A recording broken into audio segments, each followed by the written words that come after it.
All right, welcome back to another episode of Transcend the podcast. I am super excited today to have Leslie Tagorda on the podcast. I hesitated because I messed up the first time, so you all are probably hearing the second time that I said this. But Leslie is a super badass businesswoman, marketing woman, has many programs that I have been through, and her unique special sauce is adding some astrology on top of the business. You like to say that you don't give advice or coaching, but some of the business, but you really actually do. So astrology on top of the business coaching and advice and direction that she gives. So welcome, Leslie, to the podcast. Oh, thank you for having me, Asha. What a delight. I'm so excited to have you on here. So I've been following Leslie for a little bit over a year now, maybe like a year and a half. We first connected in Rachel Rogers' group, We Should All Be Millionaires. And you were one of the businesses that she highlighted as being successful and growing and in that 10K in 10 days challenge. And I was just like, oh God, I'm not there, but she's amazing. And she's right across the bay in San Francisco. Like, who is this woman? I need to get to know her. So Leslie, I gave a little bit of a background about what you do, but if you were to explain it yourself, how would you explain your business and who you are? Yeah, in a nutshell, I call myself a brand astrologer because I love astrology and I love spiritual tools, but I love using them in practical ways in our businesses so that we don't have to copy, we don't have to guess, we don't have to waste time comparing. So we can really tap into our star powers and use the strategies of spirit and the stars in our businesses. Yeah, I love that. So right before we started recording, we talked about people of color really moving, at least in the United States, seeming to reach back and move back towards more of our ancestral roots and maybe more away from these Western ideologies, Western religions, and things like that. So how does astrology connect us back to our ancestors and that, just that ancestral wisdom? Gosh, there are so many roots that connect us back to our ancestral wisdom. When we're looking, like at our natal charts, the chart that was cast at that time and place that you took your first breath, we can look at our moon sign as one of the legacies. It taps us back through our legacy. There's also the lowest point of our chart called the IC or the Imam Coli. That is kind of like the roots of our chart, and that can pinpoint us and give us insight as to what we need and what we need to be nourished from an ancestral place, from this deep emotional need. But as a collective, the stars are always like going around, and there are timekeepers, there are cycles, there are seasons. For millennia, humans have co-evolved on this beautiful planet with the celestials, with the moon every month, with the sun every day, every year, and all of these other planets. And we are coming back to looking at these seasons of these different planets and the archetypes and using them and harnessing them in our own businesses. So we're not always like overworking and over doubting and overthinking all those things that, capitalism, the patriarchy, the systems of oppression that we have all lived under, those systems, those are all now breaking down, and we're coming back to, you can call it traditional, I call it more ancient ways of living, where we're living in more reciprocal means. I'm so excited about this tide changing. Yeah, definitely. And we're in flow and there's so much of the skill set that I developed that I'm currently trying to unlearn. I feel like we spend the first 18 years of our lives learning, and then the rest of our lives trying to unlearn all of these things. For sure. Or the first 25 years and then trying to unlearn after that. But that like push, I feel like in myself, I have this push I've got to achieve, I've got to do this. And I've been conditioned, in sports and otherwise, learned that you don't really get time for rest. But when you're looking at your astrological chart or just astrology in general, you mentioned cycles, right? So there are times to push, times to rest, time to create, things like that. Is that correct? Yes, 100% correct. And, sometimes that's really hard for us to swallow, right? Because like you said, especially as like women entrepreneurs or women of color entrepreneurs, we have been spoon fed that in order order to be worthy, we have to always be working. In order to be successful, we have to work like 5 times, 10 times, be so much better than everybody else. And so it's like like for generations, we've been taught this and it's in our blood. And so we don't give ourselves the chance to rest, or when we do, we are fraught with guilt. Yeah. Right? Oh, totally. Even before we hit record, we were talking about like, sneaking around a little bit just to totally. Yeah. To find a break and then not actually taking a break because you feel guilty about not doing quote unquote what's expected. Right. Yeah. Definitely. So when we start to look at our seasons in different ways, like the moon travels around our chart once a month, and it can show us like, these certain days of the month, whether you have a cycle or you don't have a cycle, if you have a uterus or you don't have a uterus, there are certain days of the month where you can't move. Your bones don't want to get up. And then also on an annual basis, as the sun goes around your chart throughout the entire year, then as the sun activates different parts of your chart, there are times to be at home. There are times to harvest and work hard. There's times to connect and co-create. And by returning to these seasons, then we start to live within the accordance of nature, and we don't overwork ourselves. Although I'm sitting here and talking to you about this kind of practical medicine in our lives and our businesses, and I'm freaking exhausted. Right. I mean, pushing myself to the bone. Totally, right. And it's one thing to also to have the wisdom and the knowledge, and then the step 2, right, is to put it into practice. And it doesn't mean that we always get it right. I give people advice all the time. That's what I do. I'm an attorney, and then I'm like, you know what? I should probably do that too. Like I know better. And still need to set up my will and estate plan and all that stuff, right? Even though I know. So yes. So that is just a very real aspect of being human, right? I remember last year, when I was getting ready to launch Transcend, the membership, and I was talking to you because you will give advice to business owners about, helping them find their understanding how they should show up in business. Like what are the needs that the business needs to meet for them, right? That's the moon sign, I believe. Yes, and then, that emotional needs. I remember that was so like fascinating for you. Like, wait, my business is supposed to satisfy an emotional need. I was like, Asha, like, what are you doing? And I guess I kind of thought, my mission is to help people, but I didn't realize that was tied into my chart and into my personality. And as I was explaining it to a friend of mine, she was like, well, it kind of makes sense because this is your chart, and your chart is a reflection of you, and your business is a reflection and extension of you. And I think it has been really grounding and centering for me to kind of come back into myself. It's been a tool to help me come back into myself, because especially when you're building, you look at other people who are where you want to be, and everyone will tell you, this is what I did to get to this step, and this is exactly what you need to do. But that's probably not exactly what you need to do, because that's what worked for them based on who they are when they were born, the stars in alignment for their chart. But that doesn't necessarily mean it's right for you. So when we were speaking last year, it was, I think, February or March. And I was like, I'm just exhausted. And you were like, yeah, well, in your chart, according to your chart, every February you're probably feeling really tired and need to rest. And I was like, you know what? I think that's true. But the semester starts every January. I'm like, I just had a month off. I just thought that there was maybe something wrong, as opposed to just sort of honoring the feelings and the cycle that I was in and was trying to push through. So that was like clarity for me. So thank you for that. You're welcome. You're welcome. Yeah, for you, and I'm looking at your chart as the sun goes through your 4th house. So for those listening, our charts are a circle chart, and they're divided into these like 12 little pie slices.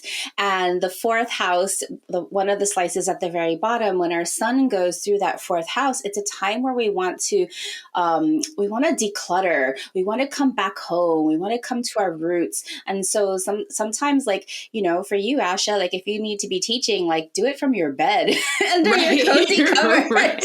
I love that idea. Oh, I love that idea. Yes. I wanted to remark on something about your chart, just, for so people know you a little bit better, and just like the kind of change that you are really here to as like this service to others. We were talking about your moon sign. This is an easy thing for everybody listening is to find out what your moon sign is. Your moon sign is based on the time and place of your birth because the moon travels through each sign every 2.5 days. And so, Asha, you are an Aries moon, and your sun is a Libra sun. So you were born like just like an hour before the full moon, right? Like you're a full moon baby. And there are so many powerful women change makers that have that same full moon, that Aries moon and that Libra sun. We have lots of politicians like Kamala Harris, AOC. There's like all this full moon energy. You're here to like illuminate like what is wrong in this world and like let's make a change. That's like your service to others. Yeah, well, I am working every day to try and make that happen. Thank you for putting it so clearly and so beautifully. So we have, well, actually, let me just ask you a couple of things about how do you help business owners kind of get back in touch with their chart? So I've been through a couple different trainings that were absolutely fantastic, but can you explain to the folks who are listening if they want to learn a little bit more about how can they integrate, this ancestral wisdom and knowledge into their business, into their lives? How do they do that and how can they work with you? Yeah, if I could rewind a little bit. So, what you were saying earlier about when you were speaking with your friend about how our businesses are reflections of us, extensions of us, I really do believe that as an entrepreneur, as a business owner, as a change maker, like we have not chose the easy path. Right? Like we could have gone and gotten a job or you could have become a partner at some other place, but you're like, that does not fit for me. Like I have this drive, this calling. I've been calling this our work with a capital W, that our work is part of us. And so when we think back to our work, like you said, we grow up learning all of this conditioning that some of it just doesn't belong to us anymore. And so what I like to do with astrology is come back and decondition, get rid of all of those shoulds so we can come back to that pure essence of what you do so well, that's represented by your sun, why you want to do things in your way, represented by your moon, how you're supposed to show up and lead and like provide everything for your allies, for your customers. That's based on your rising sign and exactly who your ideal customer is, because you are designed to serve a particular type of customer that has a specific type of problem. Like for you, Asha, your ideal customers, they're looking for peace and they're looking for prosperity. And you're actually helping them find that peace and prosperity so that they can make a social impact in their world to build out this legacy, not just for them and their families, but for like the future of humanity. Like you are working for some major change makers. Yeah, absolutely. Like we have changes to make. I think everybody feels it. And then, I'm trying to provide that strategy and that encouragement along the way because it can be done. Yeah. We need a little bit of a system to be able to do it. Yeah, so that's beautiful. When I'm looking at astrology then from this place of our strengths, our leadership, and our identity so that we can like shed all of the shoulds, then that's where astrology really comes in, because how many of us, I know I have wasted hours, wasted years, wasted just like too much time, like guessing on who my ideal customer is or trying to be like a certain strength. But then when I looked back to my astrology, I was like, oh my gosh, it's right here. I don't have to guess. I don't have to copy. I don't have to waste all this energy. Instead, we can work in ease and flow. And so that's where I love bringing the astrology part into people's businesses so they can start to use their strengths as a strategic tool instead of just guessing. Right. Yeah. No, I love that. And it's beautiful. And it also still gives you room to decide how, like, what is the vehicle you're going to use to do it. Right. So you're helping people figure out, or not even figure out, you're showing people in their chart who their ideal customer is, because it's in the chart, and showing them their strengths that are reflected in their chart. But then they get to choose whether it's one-on-one service, or it's an evergreen program, or it's building a company, or it's serving people in some other kind of a way. But those fixtures that really light you up and make you feel good, allow you to be in your sort of zone of genius, to steal from another framework, is all right there. So, yeah. So how much of this is science? And how much of it, because you'll get the people who are like, oh, fortune tellers, things like that. But it's not fortune telling. And from my just limited research, astronomy and astrology used to be either taught together or studied together way back, Yeah. millennia ago. Is that your understanding too? Yes, that is definitely true. Like the astronomers and astrologers of, the turn of the century, they were one and the same. I mean, even until like people like Galileo and Kepler, they were both studying both astronomy and astrology, where astronomy was, you can, like how moderners, how we would kind of reframe it, was like the science and the data of like looking at the orbits of these different celestials and the impact that they have. Then the astrology part was like giving meaning and symbolism to these different elements. These meanings were created for past that 2000 year mark. If we like go backwards even more, 2000 more years, then astrologers were always like documenting like things that happened in countries to people based on these different events. So the science part today, for any skeptics, probably one of the biggest, the most well-known research, and I don't actually have the details on what this paper was, but there was a bunch of researchers that did studied professional athletes. And notoriously, professional athletes would have Mars, which Mars represents our physical energy and our drive. And it's just like, it's all energy. Almost all professional athletes had their Mars on their rising sign or at their midheaven in these very two prominent places. And so even with entrepreneurs, I can see certain things that are like, oh yeah, this person, there's no way that they can work for somebody else. Right. Or if they do, then they're like totally drained and they're totally tired and they're just like working against themselves. Mm-hmm. Yeah. Amazing. So thank you for making that clear. Sure. So you mentioned that couple, 4,000 years ago, right? Mm-hmm. That there was documentation of things that were happening in countries and events and things like that. So what can we see that is coming up for 2022? That I'm sure yes. everybody is like, what is happening? Because we're not through the pandemic yet. We're still in the midst of a pandemic, right? Things feel like they're moving, but they haven't returned to quote unquote normal as they were. So as business owners of color, what are some of the things that we might be on the lookout for in the coming year? When is this episode airing?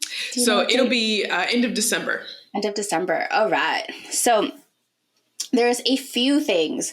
So if you wouldn't mind, if I'm allowed to rewind a little bit back to 2020, when basically our world as we knew it just like basically shut down. And we're still recovering from it. So 2020 astrologically was just an unprecedented year. And if you're still listening and you're super interested in astrology, you probably got interested in astrology right around 2020 because people who had been studying astrology for a long time and have been looking back to 2020 like ever since like the 1900s and going, what is going on with 2020? Because there were like just meetups after meetups after meetups. So Saturn and Jupiter are two social planets and they meet up every 20 years or so. And so in 2020, in December of 2020, Saturn and Jupiter, they met up in the sign of Aquarius. They hadn't met up in the sign of Aquarius for like the last, oh my gosh, I should know these details. But even though they meet up every 20 years, they don't change elements for 800 years. Okay, so that's one thing. And then Saturn and Pluto met up in 2020. They meet up every 13 years. Jupiter and Pluto, they meet up every like 12 years or so. And these three planets, Jupiter, Saturn, and Pluto, in 2020, all of them kept on converging multiple times in 2020. And this is like how to explain this is like the conjunctions that happened in 2020, all of the changes that happened, we would normally see like in a decade span, but they all happened in a 1 year span. And so this was a complete, like, just like kind of like a shock and awe, like thinking of like a big earthquake. And so 2020 was an earthquake, right? We can't go back. But now if we're going to go forward, oh my gosh, there is so much cleanup to do. Right. So in 2021, it didn't feel like, in some respects, it felt so much harder than 2020, because 2020, we're just trying to like stay on, with our head above water. And in 2021, now we have to sustain. Now we have to like break down all the boxes, clear up all the rubble, figure out how we're going to live again, how we're going to partner again. And there's some of those themes that are going to continue into 2022. And so the biggest theme that's like kind of 2021, 2022 is Saturn Uranus square. So Saturn is the planet of discipline, of structure on a collective level. It's like systems, like our government systems, all of the systems that are getting products from Asia to the United States, all of like the social systems that we have going on. And Uranus is the revolutionary. Uranus in Taurus, an earth sign, is saying, hey, we have to revolutionize our environment. We have to revolutionize our money, our physical resources. And so 2021, and shortly, depending on when this episode gets aired, on December 23rd, Saturn and Uranus square off again. And they've been squaring off for 3 times in 2021, and then almost all of 2022, they'll be squaring off. What this means is that there is an innovation, a breaking point, so that we can break through. And we're not done yet. Okay. And so what this feels like, I've been telling my clients, what this feels like on a personal level is that we're breaking down boxes. Right? What I mean by that is, like, you think about all of our education and all of our conditioning, and we've been put in these tiny boxes. Like, okay, Asha, you are a woman, you're a woman of color, and I'm going to put you in this tiny little box because that's where you belong. That's where society says you belong. And you're like, I don't fit in this box. This box doesn't fit for me. Like this, it's too tight in here. It's like cramped up. Like I'm so much bigger. And so for all of us, there's some kind of box that we've been put in that we're breaking down those boxes. And the box is kind of like shrinking. Like there's just too much recycling that's coming forward. So in our businesses, how we are collectively breaking down the boxes is that we're deciding that we're not going to be doing things the way that like business gurus have said it's like the one way. Like you kind of alluded to this earlier about, like, oh, this one way worked for me, so it's going to work for you. And if it doesn't work for you, then what's wrong with you? Right? That is such a narrative that we've heard in the online business space for so long. But what astrology is trying to tell us is like, there is no one path. And that you, as your own business owner, as the master of your own destiny, as the person who is driving the ship, you create your path. And how do you become your own guru? So one of the ways with Uranus, people think of Uranus as being the revolutionary, innovation, new technology. But what we forget, that the original root word of revolution is to come back. Right? Re means to return, right? To come back again. And so for a lot of us, and I know that for so many of us and so many of your listeners, we feel this reawakening, like we need to tap back into our ancestral wisdom and our ancestral knowledge. We have to honor the land that we currently live on, because Taurus, the archetype of Taurus, is about our resources, our money, our land, our the physical things that that help us survive and thrive. Uranus is revolutionizing that. And so in so many ways, we are tapping back to the roots of like, what do we need to have our physical resources satisfied? Right. So collectively, the environment, some astrologers talk about like digital currencies. But for me, I really see it coming back to traditional ways of living in this Mm-hmm. reciprocal way, where Mm-hmm. yes, we're all making money, but we're not being greedy. Right. We're revolutionizing that. So Mm-hmm. did I answer the question? I think I went on many tangents, but I think I answered the question. I think it was a beautiful answer, no matter what the question was. And I really appreciate that, because sometimes it feels like, again, like we're doing it wrong, right? We have all these judgments because of all of the images that we see.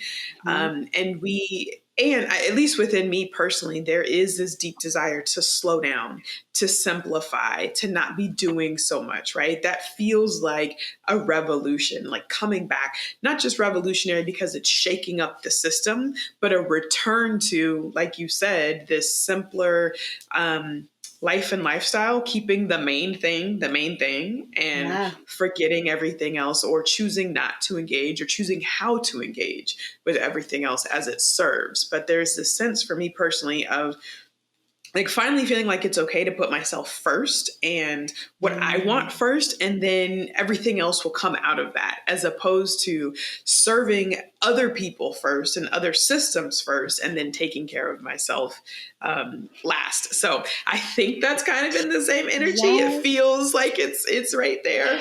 Oh my gosh, Um, that's so beautiful for you, Asha, because like that is what like your moon in Aries in the sixth house that says you have to take care of your own needs and your own health and your own routines first before you can serve others right, and be seen right. as the true leader that you are.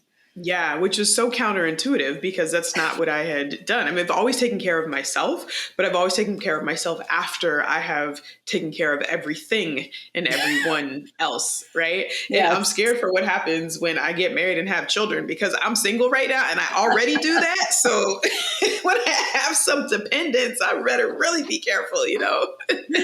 Ooh, that's exciting that, if you're on the lookout for love, look out for the unexpected. Somebody who's not going to normally fit what you would normally think of in a partner, because Uranus is transiting your seventh house. So Yeah. unexpected, surprising attractions. I think Uranus has been in my seventh house for a little while, and it's Yes. honestly it's terrifying. Like, I mean, it's exciting to go, oh, okay, the unexpected, and also terrifying to go, oh God, what's coming next?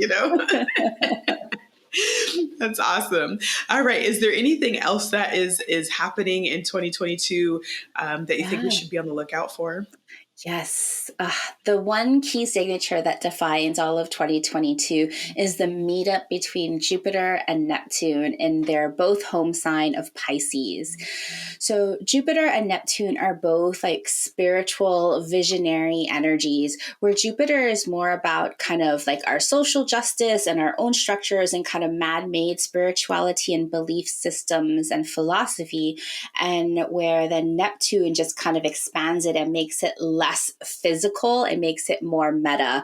So interconnection. I always call Neptune like the one love that, the Bob Marley song, One Love. Like to me, that is Neptune, where we can see how, as the humankind, we are all interconnected and not just in this physical plane. I know that's getting a little bit woo woo, but, thinking of all of our ancestors and all of like the star guides that are here to serve us, we are all part of one. So they meet up in April in Pisces. And to me, I see this as a huge burst of spiritual expansion and visionary belief. And so, regardless if you are a spiritual entrepreneur, meaning like you are using spirituality like explicitly in your business, or maybe you, Asha, as a lawyer, maybe you're doing some things behind the scenes, or like not exactly explicitly, there is going to be an expansion and a rise of this spirituality coming forth. Whatever the spirituality or imagination or vision or connection to others, there's this expansiveness coming. Now, there are shadow sides with that because, like I'm always choosing to look at the bright sides and wanting to bring out love and optimism and that part. But The shadow sides are also like fanaticism and like some of those other kinds of shadow expressions. I don't need to go there, but if we can all remember to believe and to lead with love and to remember that we are all connected, that is going to really bring us through 2022. I think of it as more optimistic, and I see if we're thinking about the pandemic, one of those Saturn Pluto, when they met up in 2020, is a signature of these pandemics. Like almost all of like the global pandemics for like millennia have been attached to those meetups. In 2022, with the Neptune kind of evolving COVID, we shall see. But I think it's going to lighten up a little bit for us and just kind of become endemic. That's what the scientists are saying anyway. So it's supported by the cycles of the stars as well. That's awesome. That's awesome. Thank you. So you did mention like the shadow side a little bit, and I do want to touch on that because I do really appreciate how you are optimistic and bring up the positives, but you don't dismiss the shadow side of ourselves when you're teaching us how to interpret our own charts. And I think that that's important, especially because entrepreneurship has its ups and downs, right? And that is just a cycle. You can look on Instagram or on social media and people generally just show their ups. But I think it's really important to understand what your strengths and shadows are, or, strengths and you could call it weaknesses or challenges are. But I think I like the word shadow. I think I like the word challenges because they're not, negative is a connotation that we can choose to put on it, but those things are there and they're not negative. They're only negative if we say that we're negative, right? But there are things that can be challenges. So how do you use the natal chart to help people understand what are some of the challenge areas that they have the tools to work through, or where they might need to develop those tools to work through? Yes. Oh, it's such a great question, because one of the things that I'm using astrology with, I find, you're mentioning at the very, very beginning, I don't like to say that I call myself a coach, although I constantly am helping my clients reframe judgments. Right. When we think about a judgment, is like that's when we are defining a situation or experience as good as bad. Like maybe the experience was challenging, but that challenging experience really pushed you forward and you accomplished way more than you could possibly have ever accomplished. So if we look back, then was that challenging experience good or bad? Maybe we don't have to place judgment on it. So, Asha, with your beautiful Libra sun, conjunct Pluto, super empowering, conjunct Mercury, your ability to speak with beauty and clarity. Now, sometimes if you did any research on Libra, people say, oh, Libra are indecisive, right? And like, is that serving? Does that really serve you to like be connected to like, oh, it's indecisive? What if we reframed it and said, oh, well, Libra wants to keep the peace and like diplomacy. And so it can see both sides of the coin. And so, of course, Lady Justice, she's the epitome of Libra with her blindfolds holding the scale. And then when we start to reframe that, then we look at Libra and say, oh, well, Libra here is to connect people together, build relationships.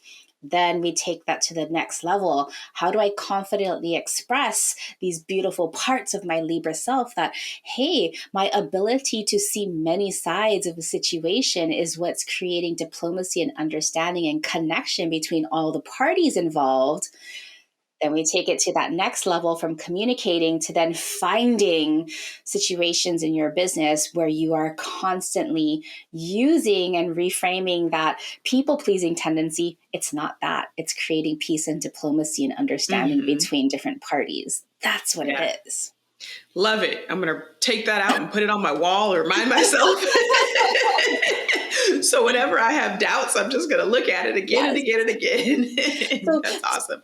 to further clarify, just to kind of hone it in, it's like we're taking these shadow sides or these judgments of some of our natal energies, and we're reframing them, because all of our challenges, all of our past experiences, if we start to reframe them and look at how we've overcome and surpassed and worked around to accommodate certain perceived weaknesses or past experiences, those accommodations, those things that we use, those tools that we learned, those are our gold.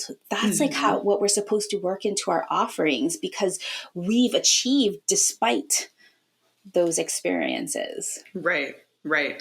Or possibly achieved because of some of those experiences, right? From the perspective of everything happens for you instead of things happen to you. Yes. So, yeah, I think that's great. I always tell people to show up exactly as you are, bring your full self to the table. And I think, connecting back to our ancestors and understanding our history helps that. How have you used astrology to help you do that in your own business? Oh my goodness. Well, I've had a business. Let's just say I've had a corporate job for 5 years out of all of my my years, and I've been in the workforce for decades now.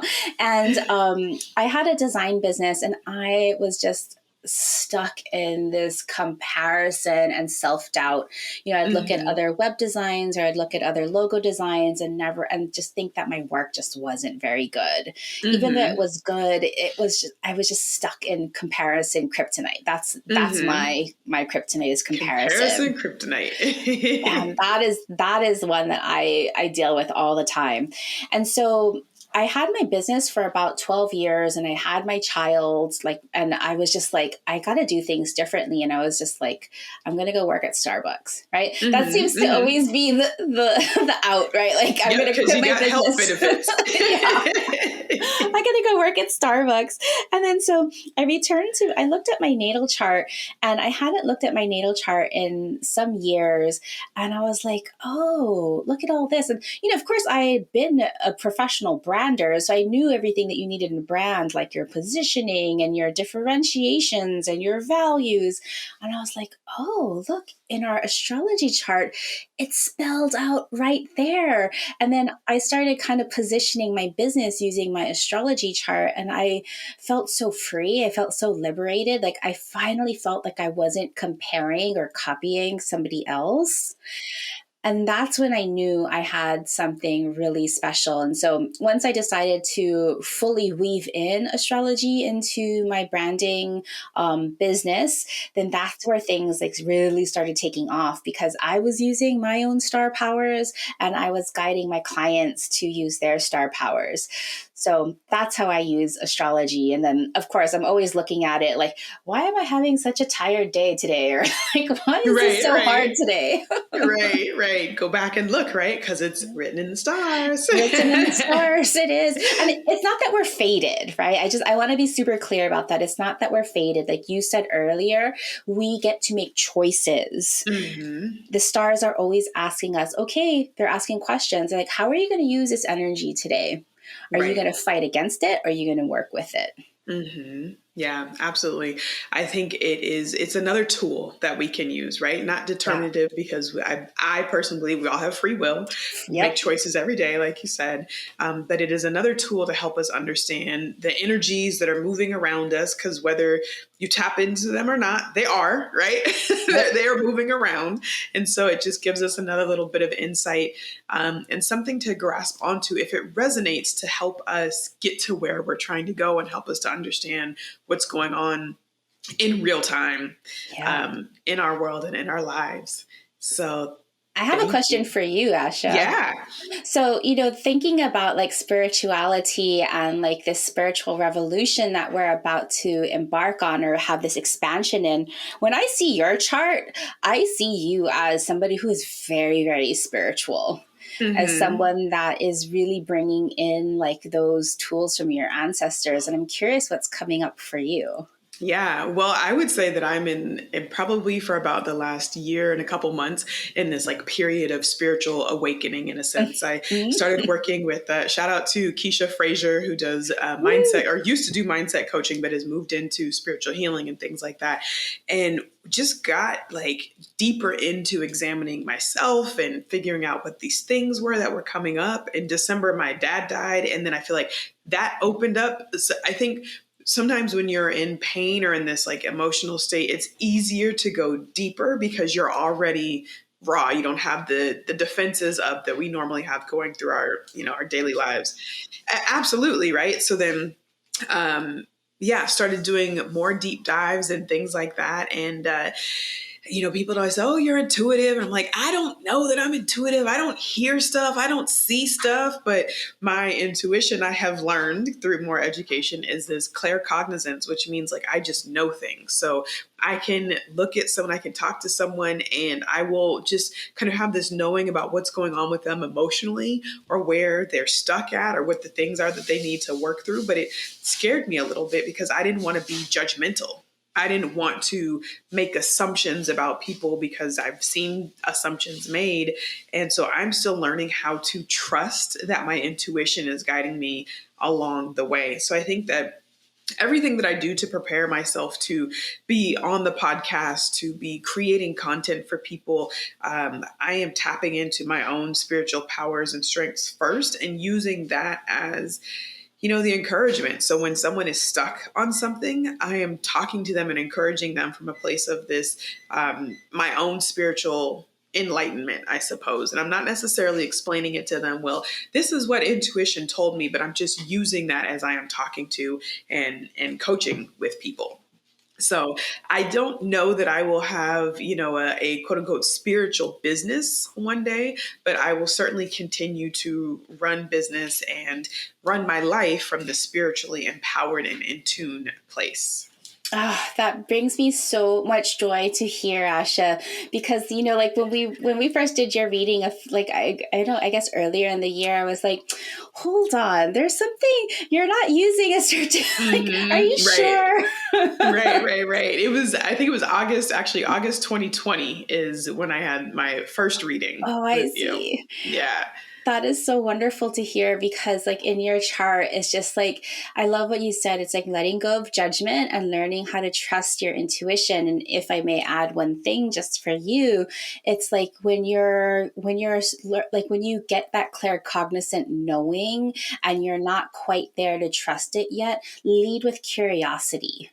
Ask it questions, ask it to validate itself as you're learning to create that relationship because you have a very strong intuitive powers and all of your, even what you do in your firm and everything in that work, it's very intuitive as well. And the more that you lean on that intuitive part, the easier it's going to become. Mm-hmm. Yeah. And I think every training that I've had in my life has taught me not to do that. I mean, I'm an attorney, right? You got to have the evidence, right? Like logic. Totally logical. And even just stuff from childhood, people either validating or invalidating the feelings that I have when I would call stuff out, the gaslighting that would come behind it. Like, no, that's not true. You're just sensitive. You're, stuff like that. So I am now at 38 years old learning. And I guess I started working on this about a little over a year ago, but learning how to trust myself again and to reawaken that part of myself that I guess I'd learned to turn off as a kid or just kind of, put it to the side or heard it, but didn't trust it, didn't really know what it was. So that's where I am on my journey. So exciting. I'm so excited to hear that update because I'm looking at your chart. Your chart is singing. Is it? Well, that's good. That's a good thing when your chart sings. Yes. That's awesome. Well, Leslie, you have been such a powerful presence in my business journey and even just personal development journey in the past year and a half or so. And I just want to say thank you for that. And I also want to give people an opportunity to connect with you. So if they want to either have a business astrology reading or sign up for some of your classes or purchase some of your books or just follow you on social media for all the goodness that you give, where should they find you and connect with you? Yes. Well, I have a podcast with bi-weekly episodes, Astrology for Entrepreneurs. The podcast is called The Savvy Luminary. So you can always go to that website, thesavvyluminary.com.